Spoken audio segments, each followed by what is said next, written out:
Salve nação, saudações rubro-negras, Verdão ou Mengão, quem tem o melhor elenco para a maratona de 2025? Essa é a pergunta que eles fizeram, mas eu vou te responder. O Mengão, cara, não tem discussão, né? Flamengo é incomparável, como diz o Pascoal. Temos aqui esse corte do F360 da ESPN Brasil e vamos ver aí o que eles vão falar, né, cara? Dessa maratona de jogos e quem tem um melhor elenco para suportar muitas competições. Flamengo ou Palmeiras? O que você acha, hein? Comente aqui, fique à vontade, deixe o seu like para ajudar o nosso canal, se inscreva e ative o sininho. Quero dar os créditos para a ESPN Brasil, link na descrição como créditos e vamos lá para o vídeo.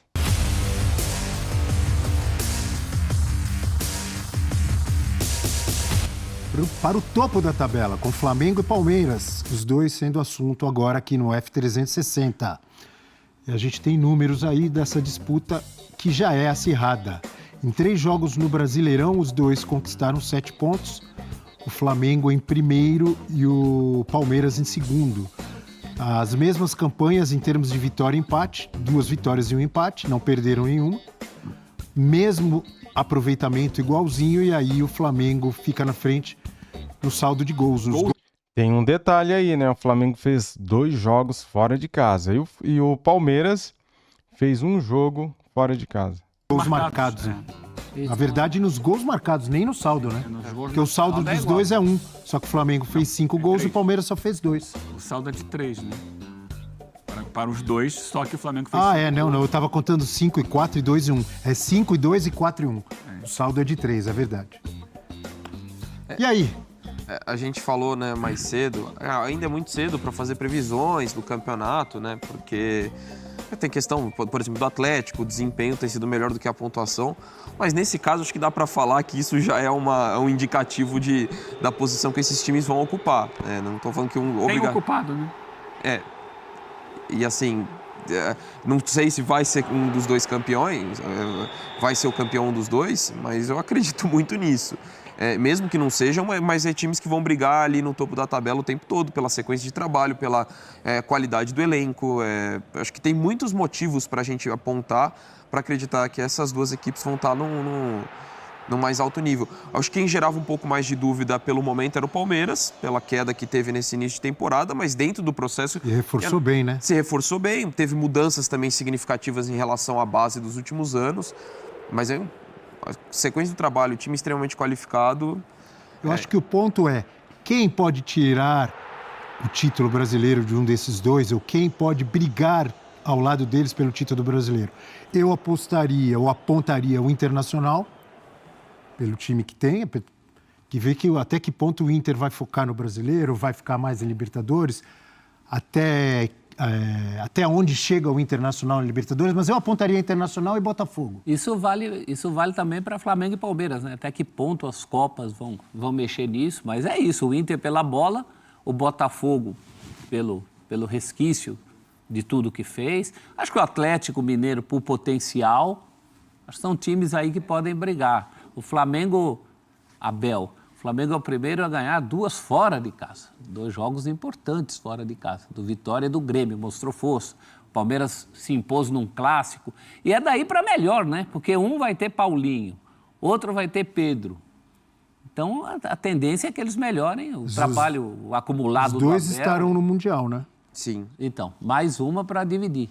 Já que o Botafogo assim, também vai estar, né? Também vai estar. E o Fluminense também. A gente coloca Inter, Botafogo, Atlético, concordo que acho que são os times que podem. O que seria o mais provável, caso alguém consiga. Para mim, se alguém conseguir se colocar na briga com Flamengo e Palmeiras, já vai ser algo muito positivo. Porque, para mim, Flamengo e Palmeiras estão numa prateleira acima de qualquer outro time brasileiro. O grande desafio de ambos é o calendário. Não tem jeito. Porque eles vão ter um calendário mais puxado do que todo mundo. E como os elencos vão lidar com isso. Hoje a gente está vendo aí o Arrascaeta jogando bem, conseguindo atuar por quase o jogo inteiro, sendo decisivo.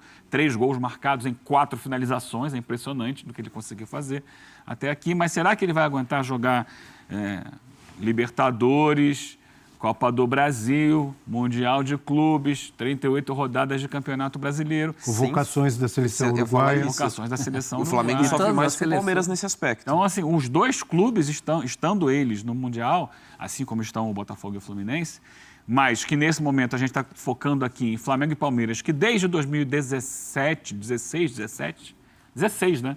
São os protagonistas, assim, têm sido, se não únicos protagonistas, mas têm sido regularmente protagonistas. Quem nos últimos anos aí, vamos indo para quase 10 anos, né, tem estado sempre entre os favoritos. Flamengo e Palmeiras. Só os dois. Quando não tá... Chegou o Atlético, chegou o Botafogo e tal, o Inter chegou a bater na trave, né?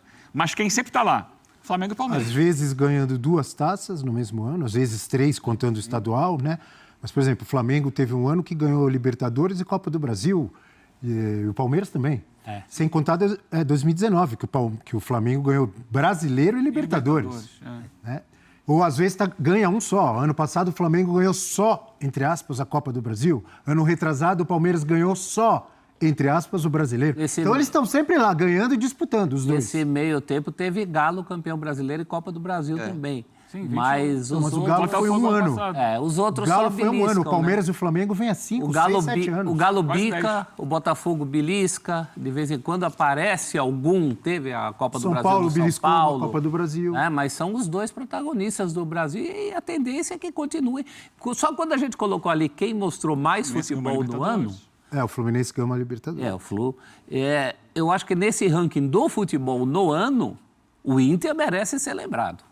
Por isso que eu apontei. O Inter mostrou no ano. O Inter tem time. Vamos olhar que o outro que sofre muito com o calendário, mas que vai ter um descanso no mês de junho, entre junho e julho ali. Vamos colocar aí o Bahia, gente. Sim. Vamos colocar o Bahia na conversa. Pro Campeonato Brasileiro? O Bahia tem crescido. Já Bahia briga no G6, cara. G6. é um passinho de cada vez? Não sei se é a hora, mas... Engraçado que muitos, né, da imprensa, no começo do... Antes de começar ali o Brasileirão, dava o Bahia como briga por Sul-Americana. Muitos falaram isso. É um Bahia que já está em Libertadores. Se você pegar ali o trabalho do Grupo City no Bahia, o primeiro ano teve algum investimento, não muito. O segundo ano já melhorou, construíram um meio de campo muito forte por ano passado. Esse ano já melhorou. Então, já chegou, por exemplo, o Eric Pulga, que tem sido um dos principais jogadores do futebol brasileiro. Acho mais fácil o Bahia ganhar uma Copa do que o brasileiro. Ele tem reservas à altura, ele tem fôlego de elenco. Então, essa é a grande Flamengo e questão. Palmeiras tem, concorda? Ele não está no mesmo nível, mas ele vai evoluindo. Vamos ver se janela de meio de ano ele vai investir também para trazer mais gente para encorpar ainda mais. Mas ele hoje joga um futebol, o Bahia joga um futebol com a consistência necessária para se manter competitivo. Sabe? Não é assim um futebol que um dia joga bem, outro dia joga mal. Né? Não, é um futebol consistente.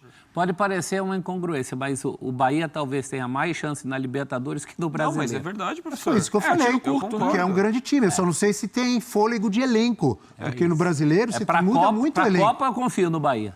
Copa do Brasil, por exemplo, o Bahia. Mas eu acho que com parada de meio de ano e a possibilidade de janela para encorpar ainda mais o elenco, ele vai, não sei se vai ser campeão, a gente não sabe quem vai ser o campeão, mas a gente falou aqui do o Atlético que beliscou aqui, o Botafogo beliscou ali. O Bahia está construindo a cama para entrar nessa briga. Não sei se esse ano, no próximo. Muito no meio do ano. Sim, é o que eu estou colocando. Se o Bahia fizer uma boa janela de meio de ano, que eu considero fundamental. Fortaleza chegou perto no ano passado ou retrasado? Passado? Mas o Fortaleza ainda tem um investimento inferior ao Bahia. Dizendo, do título brasileiro. Nas últimas rodadas, o Botafogo, o Fortaleza tinha a chance. Como no ano retrasado, o Bragantino, faltando 4 rodadas, podia ser campeão. Veja bem, o Fortaleza... Mas e aí o fôlego ali no final? Trabalho fantástico de administração, mas ainda com um orçamento inferior ao que o Bahia tem hoje. O Bahia tem maior capacidade de investimento do que o Fortaleza. Mas acho que ainda o elenco que você tocou, Abel, é uma coisa muito determinante, assim, porque para mim, olha, dentro até do que o professor estava falando, eu concordo da perspectiva do Bahia. Pegar o Inter, eu não coloco ele na primeira prateleira no Brasileirão ao lado do Flamengo e do Palmeiras, apesar de jogar um futebol de muito destaque. Mas na Libertadores, para mim, é conversa de igual para igual. Na Libertadores, acho que o Inter, ele enfrenta qualquer um, é candidato ao título, então acho que pesa muito essa questão do elenco. Só que o formato da temporada do calendário, ele pode mudar muita coisa que a gente está falando hoje. Claro. E ainda mais times com menor elenco. Vou citar um exemplo de quem está sofrendo agora. Para mim, o São Paulo é um time muito mais forte do que ele tem apresentado no futebol. Mas ele está muito desfalcado. Sem Lucas e Oscar, e isso determina quase muito. metade do time. Exato. Na conta, né? Então, acho que acaba influenciando. Inclusive, até acho que muitas vezes se faz uma análise do trabalho do Zubeldia mais crítica do que realmente o trabalho. Acho que ele faz um bom trabalho de uma forma geral e tem sofrido muito com o desfalque. Só estou dando o exemplo do São Paulo para ver o quanto que, de repente, uma lesão pode influenciar. E, às vezes, até mesmo os grandes elencos de Flamengo, de Palmeiras, com Mundial, com convocação para a seleção, pode ser que, e eles avançando em competições de mata-mata, pode ser que isso torne ainda mais imprevisível a temporada. Isso pode ser muito determinante. Mas hoje eu acho que Flamengo e Palmeiras são os de maior destaque, pensando em desempenho e profundidade de elenco. Tem a desmobilização. Corinthians Não acho. O Corinthians pode beliscar uma copinha, eventualmente. Uma Copa do Brasil, a Sul-Americana já passou. Já está Até difícil. chegou na final e não ganhou. Uma copinha em relação aos campeonatões. Né?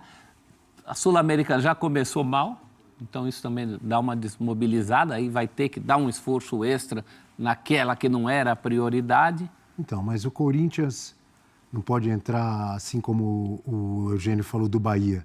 Se o Corinthians no meio do ano dá uma reforçada aí no seu elenco, ele não pode brigar pelo brasileiro? E aí aumenta tem a time? dívida também, inclusive. Tem Né? time? E aumenta também a dívida, né? Mais 700 de cá, 700 de lá. Isso é verdade. Também tem esse outro lado, né?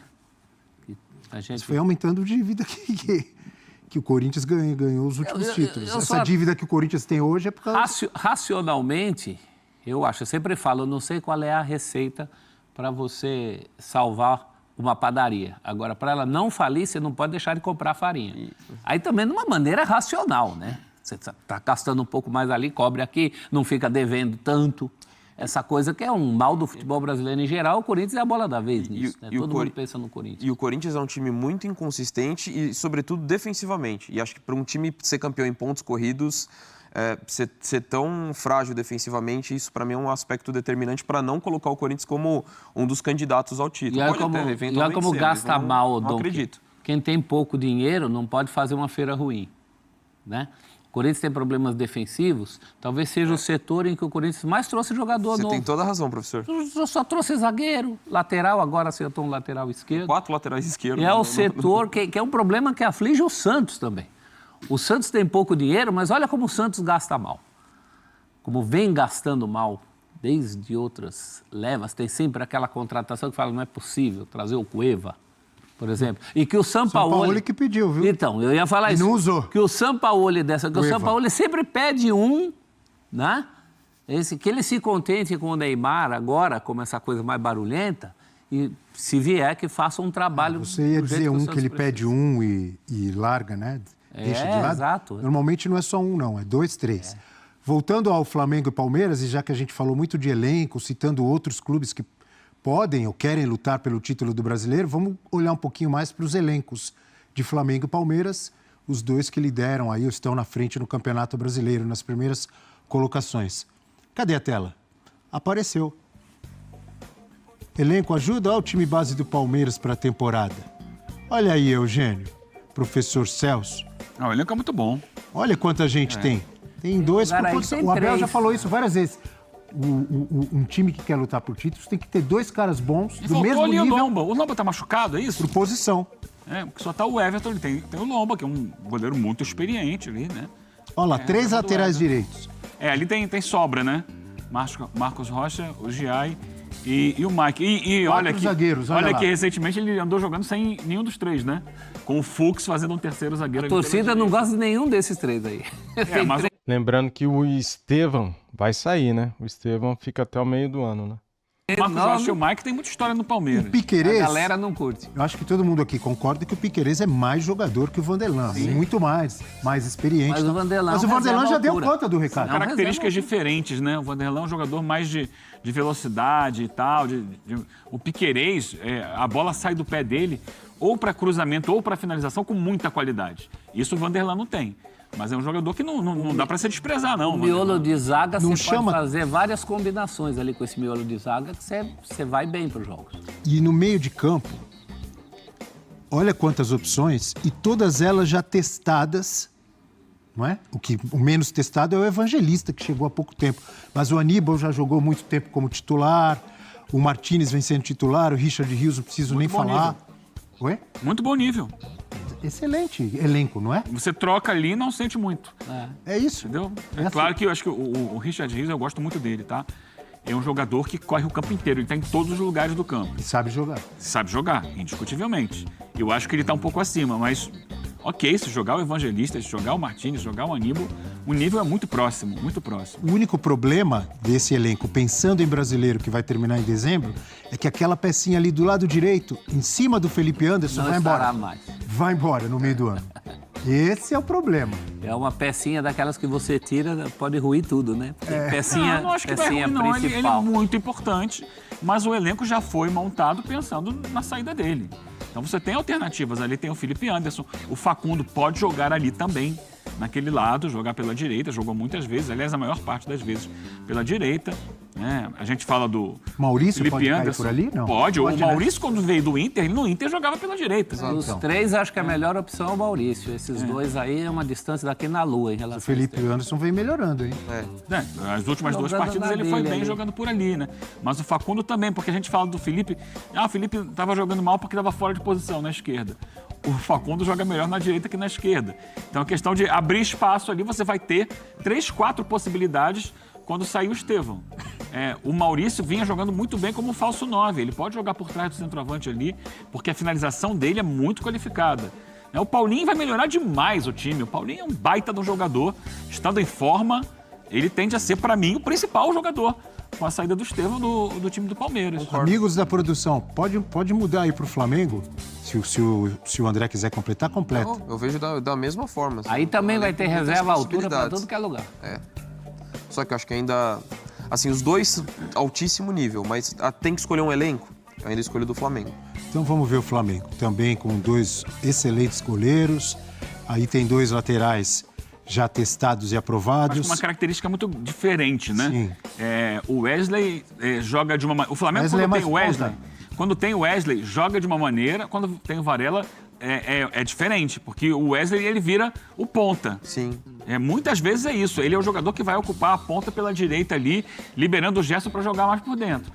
O Varela não chega tanto, não tem tanta força, tanta explosão para chegar na frente com a mesma constância. E além de Se ser o Palmeiras tem 2 laterais direitos, o Flamengo tem 3 canhotos, 3 esquerdos. É óbvio que o Vinha ainda termina a recuperação. Se contar o professor Felipe Luiz, tem 4 laterais esquerdos. Tem a questão do Danilo ali, né? O na Danilo direita, já está voltando a estar à disposição, mas não Eventualmente pode jogar de lateral. Exato. Tem 3 opções. Mas é um Na jogador lateral que direita. chegou e machucou. Então a gente fica com o pé atrás até pela idade. O Cleiton é um zagueiro também que não tem o mesmo nível dos outros. É um jovem e tal, pode se desenvolver e chegar lá. Então, essa reserva da zaga, para mim, eu tenho um pé atrás. Tá? Então, e a reserva do não meio... é o mesmo nível que você que a falou, gente você usou a frase perfeita quando falávamos do meio-campo do Palmeiras, você falou assim: muda e não cai o nível. Eu acho que no caso do Flamengo cai. Por exemplo, de Pulgar pro Alain Cai. ou de De La Cruz pro Everton Araújo, Cai. Do Arrascaeta pro Matheus Gonçalves, mesmo o Matheus Gonçalves sendo bom jogador, tem nem dúvida que cai, né? Qualquer um no lugar da... Estão esquecendo de pôr o Jorginho aí, cara. Não é jogador nosso ainda, né? Mas está tudo encaminhado para ele ser jogador do Flamengo já no Mundial de Clubes, né? Rascaeta... Do Pedro pro Juninho. Também cai. Também. O Flamengo tem excelente elenco, mas do meio pra frente... os lados de campo são muito fortes. Michael, Plata, Luiz Araújo, Cebolinha. É muita Os lados estão muito fortes. Você tem um bom time titular, muito bom, excelente time titular. E em várias posições, a reposição não é no mesmo nível. O que você disse... Até porque o nível é muito alto do time titular.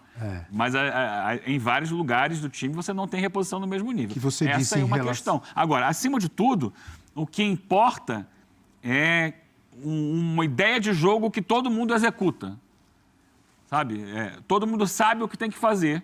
Claro que há jogadores que conseguem fazer coisas que outros não fazem. Eu dei aqui apenas o exemplo do Wesley. Mas você sabe que tem um comando que consegue tirar mais do time.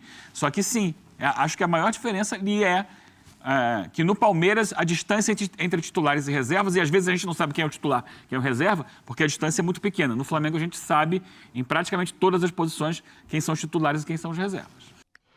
Dito isso, quem tem o melhor elenco sul-americano do Brasil, das Américas, é o Flamengo, cara. Não tem discussão. E ainda pode chegar o Jorginho, que vai chegar, né, para o Mundial de Clubes. E o Flamengo também quer contratar mais um jogador para ser o reserva do Arrascaeta, um camisa 10 clássico. É isso aí, meus amigos. Temos aqui essas notícias também sobre o Matias Vinha. Ele está bem recuperado já e eu vou trazer aqui essas informações para você. Quando ele volta a jogar? Quando? Essa é a questão. Assista o vídeo até o final aí para vocês saberem. Veja como está a recuperação de Vinha e quando o lateral deverá voltar a jogar pelo Flamengo. O departamento médico do Flamengo está praticamente vazio. Matias Vinha, afastado desde agosto do ano passado, é o único jogador lesionado neste momento. O lateral esquerdo ainda tem um caminho a percorrer dentro do processo de recuperação para voltar a jogar. A lesão do Uruguai aconteceu no dia 11 de agosto de 2024, no empate com o Palmeiras. Além de afetar o menisco do joelho direito, o problema também atingiu o ligamento cruzado anterior, que aumentou a gravidade. Ele ainda fraturou a tíbia. Vinha foi operado no dia 15 de agosto, há exatamente 8 meses. Cara, o Pedro, ele voltou antes, né? 6 meses e 27 dias. O Vinha foi operado há 8 meses. Olha só o tempo aí. Com isso, galera, o anseio de Felipe Luiz agora passa a ser a volta do lateral esquerdo para ter o elenco do Flamengo completo à sua disposição. Quando isso acontecerá?